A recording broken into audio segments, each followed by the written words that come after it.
caught in the SF-Vortex. I don't have time to listen to this. Make the time, because there's nowhere else to go to find out what's happening this week in sci-fi entertainment. Let's hear it. I'll make it quick, buddy. William Shatner revisits space, this time as an admiral in the perversions of science, and knows what it'll take to make this trip a success. Willpower. You got it, and so does Spawn. He exploded onto the big screen, and our War Room panelists are fired up to take on any holes in this latest comic adaptation. Now stay sharp, the night is young. You're not joking, because there's more. A trip to Comic-Con and even a peek inside a prototype spaceship called Event Horizon. What a lineup! Well, I can see why they sent you.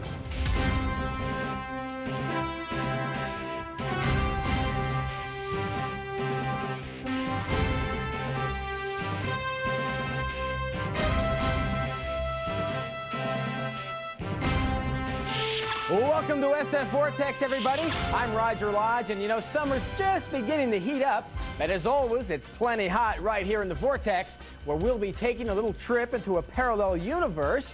We'll also look for a little love with none other than Mr. William Shatner, and we'll check in on the future of the human race on Mission Genesis. And things will get even hotter in the War Room when director Mark DePay, screenwriter Eric Wallace, and sci-fi critic Robert Meyer Burnett rake Spawn the movie over the coals. But first up, on Tales from a Parallel Universe, you know, the movie channel series about a futuristic, mythical universe paralleling Earth, well, this week, the Giga Shadow slowly grows and threatens to destroy all of humanity unless it can be destroyed before reaching maturity. The Time Prophet. Time Prophet. You foretold that our order would be destroyed at the hand of the Brunanji. But we destroyed them. Will we reach our destiny? As one gifted to see into the old cycles of time, I should be able to see beyond your order, but I cannot.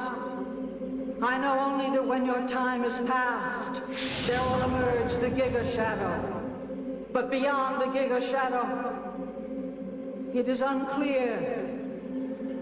I see only a fleeting image of the insect wars, but they were thousands of years past. It is all so hazy, but even without seeing clearly, I sense, I feel, I fear the death of all humankind. I think someone better pay attention to what the old lady has to say here. But I'm not sure how comfortable I am with this whole end of humankind thing. That's a little scary. Don't forget, folks, you can catch Tales from a Parallel Universe on the movie channel Saturday night. Now, HBO's trilogy Perversions of Science brings kind of an unusual summer spin on sci-fi. The episode entitled Boxed In, directed by and starring Captain Kirk himself, William Shatner, is for adult eyes only. Now, Shatner plays a father unsympathetic to the hormonal needs of a fighter pilot engaged to his daughter, who seeks relief in the arms of a pleasure android with some rather unfortunate consequences. You're sick. You got a bad sickness. That's why you lied. That sounds good to me. Ordinarily, I could kill you in ways I couldn't even count. But a sickness like yours deserves sympathy. Sympathy is a good thing, sir. That and the fact you're the best damn pilot I ever saw. So, I'm going to cure you, Wilco. Trust me.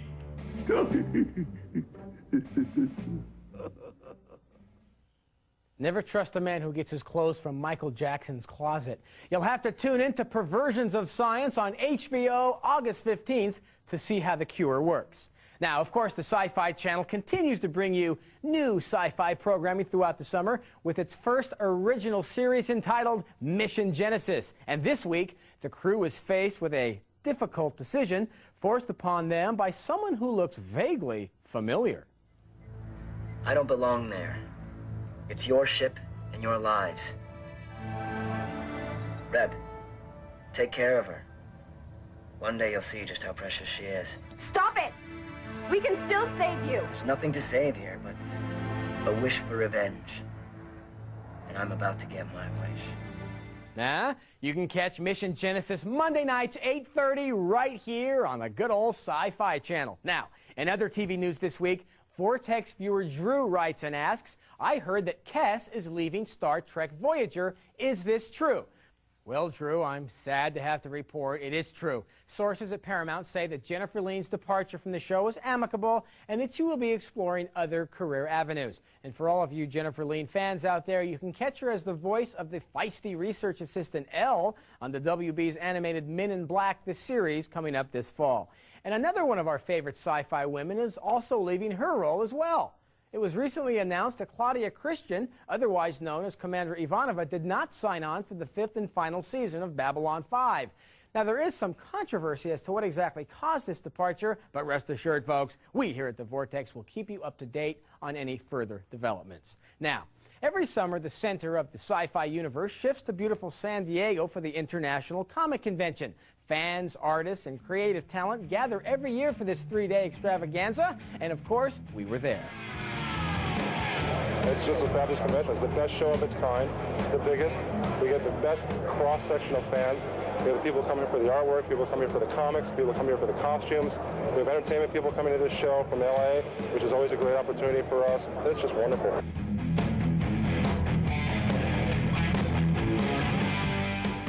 This is what you call comic mecca.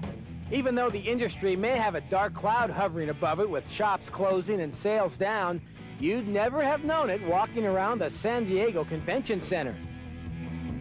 I've never been to a comic book convention before, and it's amazing. It's a little like the Renaissance Fair, you know, a lot of really strange people walking around, including myself. Green Goblin.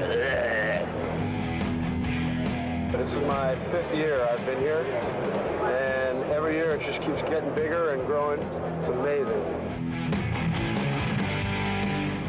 It's not surprising that Comic-Con was decorated in Hollywood glitz and glamour as comic books continue to take over Tinseltown.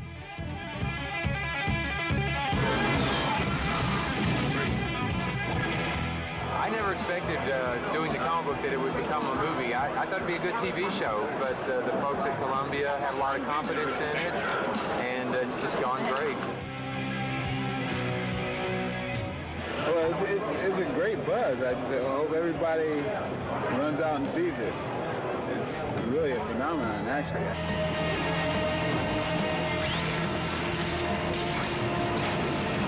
What brings me here? I'm a comic fan, a total huge comic fan. I'm secretly in love with Spider-Man.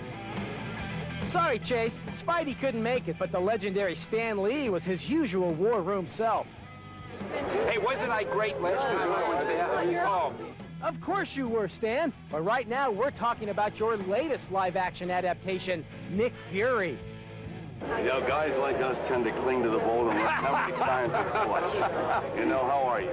That's one of the great lines of Fury. He created this guy, you know, back in what were you on, drugs or something, back in 1962? No, I'm sorry. Everybody asks me that. Yeah, I know. This is Mr. Purity right over here. You know, this is one of the last of the pure guys, right? I want to tell you, I created this guy, and that's a pretty good feeling. Yeah.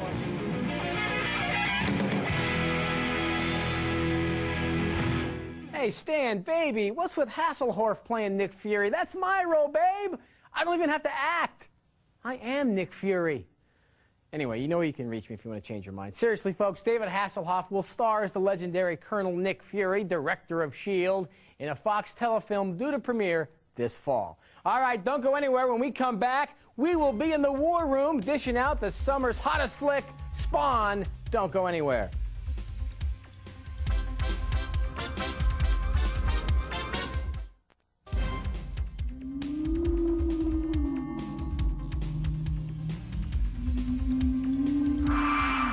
Sci-Findings on the Sci-Fi Channel this week. Pinhead is back with DS9's Terry Farrell Monday night in Hellraiser 3, Hell on Earth. Sally Kirkland stars in The Haunted on Tuesday. And havoc occurs Wednesday night when the fourth Omen, The Awakening, arises. And Thursday night's feature is 1979's The Legacy, starring who else but Roger Daltrey, Catherine Ross, and Sam Elliott. All right, welcome back to SF Vortex. You know, Spawn opened at the box office in a hellish fight for the top spot with Harrison Ford's Air Force One. And despite coming in second last weekend, Spawn has already raked in half its production costs.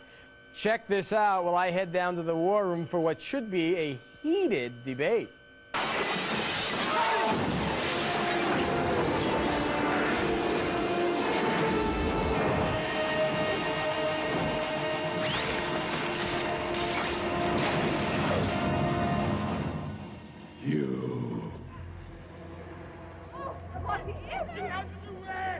Who are you? You sent me to hell, Jason. I'm here to return the favor. Staying true to McFarlane's comic book, Spawn is a burnt-to-the-crisp dark hero with the skills of an assassin and a chameleon-like power to transform himself into an arsenal of shapes and textures. The layers of complexity, what the character was up against, and that's what true heroes are made out of. They're really defined by what they have to overcome. And in this movie, this Al Simmons / Spawn has to overcome himself as well as forces of evil.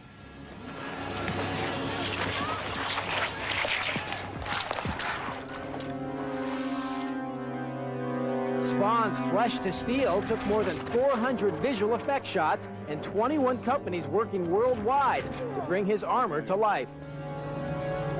The cape is an emotional element. It's always movement. It's always in movement. It's always alive. It's ready to pounce. It's ready to protect. It's a reflection of Spawn's state of mind. It can never, ever hang on the ground like Darth Vader or a vampire. That's absolutely not Spawn. It could never have been made out of cloth. Could not have been part of wardrobe.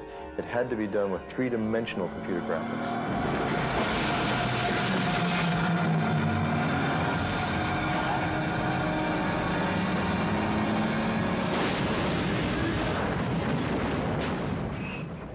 Wow, how about that? Definitely one of the most visually spectacular films I've seen in a long, long time. All right, folks, here we go. We have made it down to the War Room, and joining me today, War Room regular Mr. Eric Wallace, screenwriter and genre film critic. Also here is Robert Meyer Burnett, sci-fi critic and film editor. And a new face here in the War Room, but certainly no stranger to the business. He is Mark A.Z. DePay, the director of Spawn and the man who played a pivotal role in the creation of the groundbreaking 3D animation for such films as The Abyss, T2, and another film you just may have heard of, Jurassic Park. All right, guys, here we go. Welcome, first of all. Let's go to topic number one. Many of these comic books now hitting the big screen. You got Batman, you got Men in Black, Spawn, Steel coming up with Shaquille O'Neal. Mark DePay, what are the ingredients needed to translate a good comic book to a good movie? Well, the first thing for me is that comic books are a very natural medium to adapt to film because you have story with pictures together. It's a very obvious place to look for material. But one thing about comic books that makes them very strong is they create a world, a very rich world that has its own internal logic, its own sort of setting and atmosphere and tone, and it's very important to stay true to that if you want to capture the spirit of the comic book. I think today what people are reacting against a little bit is that there's sort of this sort of notion of comic books being kind of kitschy and silly, and that's not at all what comic books are really about as a whole.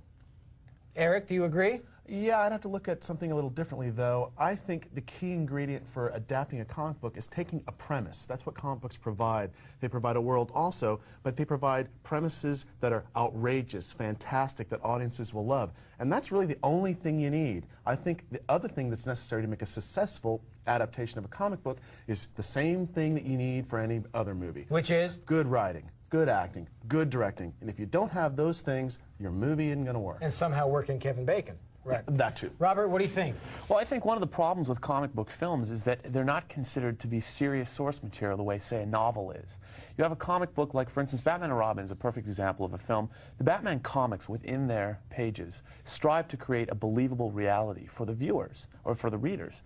The film Batman and Robin has nothing that we can grasp a hold of as an audience that's any way, shape, or form familiar. There's nothing real about those films, so we don't care about them. And hence, we just watch for 2 hours what's going on the screen without any kind of an emotional investment. And what's real for you about Spawn? Well, I think the thing about Spawn is he's a character that is he's a tragic, classically tragic hero that is dealing with, he's lost his wife, he's lost his life, he's lost everything that matters to him, and he must strive to overcome that. Let's face it, He's a hellspawn. He's dealing with the devil. You know, you can't get much more tragic than that. Eric Wallace, what worked for you in Spawn? In Spawn, I think, once again, I go back to the premise. It's just very cool to have a guy escape from hell and kick ass. That's good stuff. That's the only thing I need borrowed from the comic books. But on the other hand, I need a few other things that perhaps are absent from the film. Actually, we need to sell a few things, so let's take a break. When we come back, there'll be lots more here about Spawn. Don't go anywhere, folks. We're right back.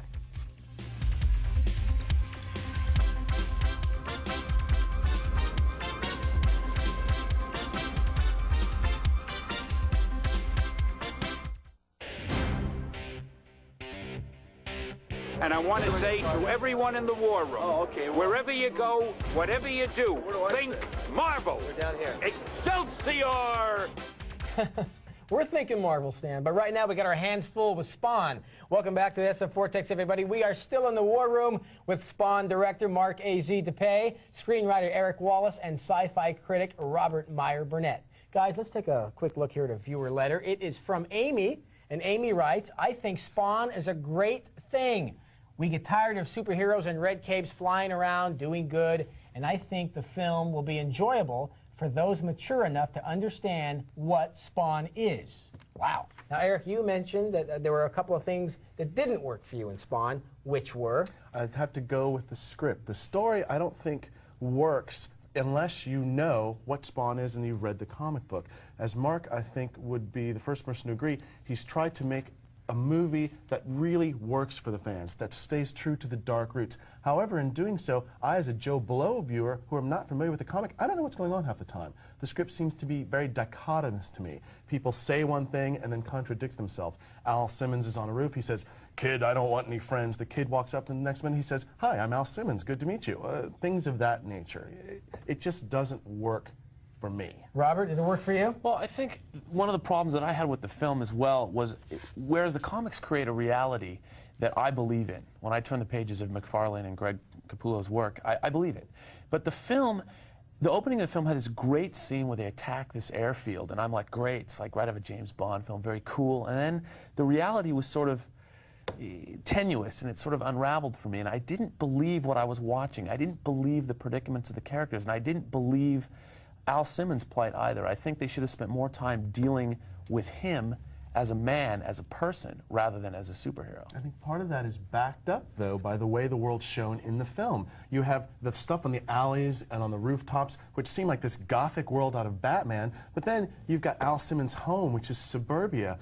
Those places don't even look like they're on the same planet, let alone in the same movie. Mark, what do you think of all this? Well, all this yapping going on about your movie here. Obviously, this isn't their movie, but, to me, I wanted to create. There's a sense even in the book, because you have to sort of suspend your belief from the start. Here's a guy that's back from hell. I mean, you have classic problems with comic book films. Here you have a guy, the clown, this squat, corpulent, 300-pound, disgusting, malicious beast, walking around with normal human beings. My favorite part of the movie was John Leguizamo. I thought he was terrific. The guy's brilliant. Right. Also, you have this notion of this kind of gothic, decayed city, but again, in which there's human beings living normal lives. I mean, you have this kind of idea of this mixture of, in my mind, this phantasm of heaven and hell here on Earth. Now, why is there an alley? I mean, we can go and talk about all these points and all these ideas, but for me, why is Spawn even in an alley in a decayed Gothic church? To me, the notion there is symbolically the people that are cast off. They're like this. They're the ones that are stuck between heaven and hell. Mm-hmm. Like the tenderloins of our cities are those places that accept anyone. Those are people that have seen anything. They're the ones who are on the border between heaven and hell. They don't declare themselves as blatantly good or declare themselves as blatantly evil. So those kinds of ideas are very important to me for the place in which Spawn lives. But at the same time, Spawn is with people. Right. And the choice that I made was to go with this fact that there is this hidden world we all live in. So in other words, suburbia exists out there, will exist in 30 years from now, the gated communities. And those people will have the TV sets and the nice lawns and the happy children. But right next door to them will be this hidden world that is also part of their lives. And that to me is part of the world. But as a viewer, I don't think that as a viewer of the film that all of those ideas were necessarily brought to me. Mm-hmm. Whereas if you look at, for instance, what I consider the best comic book adaptations, the first Superman film. Mm-hmm. When you see the scenes of Superman in Smallville, especially when he's sitting on the sidelines as everyone's playing football and he asks his father, you know, I could get that football and make a touchdown every time. we as viewers, we can relate to that because we know we've always been there. We can relate to that as human beings. In Spawn, it's really difficult for me as a member of the audience living in 1997 America to connect with this world, to believe it. Yeah, well again, I mean, my response would be, it just depends on what you're after. See, to me, the world of Superman, again, is the Men in Tights. It's that kind of very simplified, the good guy eats Wheaties, and he has got big shoulders, he's nice to girls. Spawn is a very, very different world. Spawn is a guy from hell that's fighting to save his soul, and he has a very tough choice to make, whether to let his anger play. And in this world, I think it's very different, and one of the reasons it appeals, I think, to people is that, you know, we're misunderstood. Things don't go the way we want them to, and that's sort of a lot of strength of what Spawn is about. And things aren't going my way right now because I'm being told we're at a time. I got to get out of here. I want to thank my guests. I want to thank Mark DePay, Eric Wallace, and Robert Meyer Burnett for joining me. Guys, will you come back soon? Yeah. There you have it, folks. There's more in the Vortex. Don't go anywhere. See you in a minute.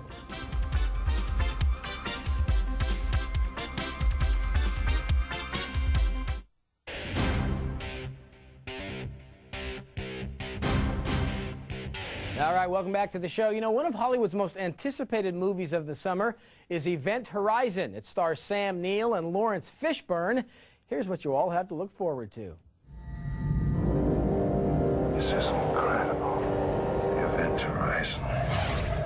She's come back. The Event Horizon is the culmination of a secret government project to create a spacecraft capable of faster-than-light flight. The ship doesn't really go faster than light. What it does is it creates a dimensional gateway that allows it to jump instantaneously from one point of the universe to another light years away. Where's she been for the last 7 years, Doctor? That's what we're here to find out.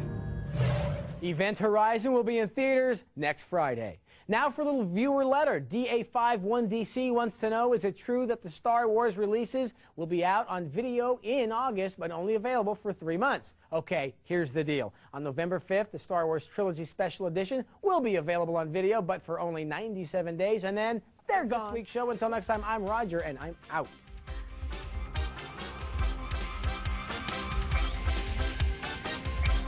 Get ready for all-new explosive adventure when Henry Thomas and Matron Amick star in Bombshell, a Sci-Fi Channel original movie, tonight at 9 p.m. Eastern. Now, future cop Darian Lambert protects the 20th century on Time Tracks next.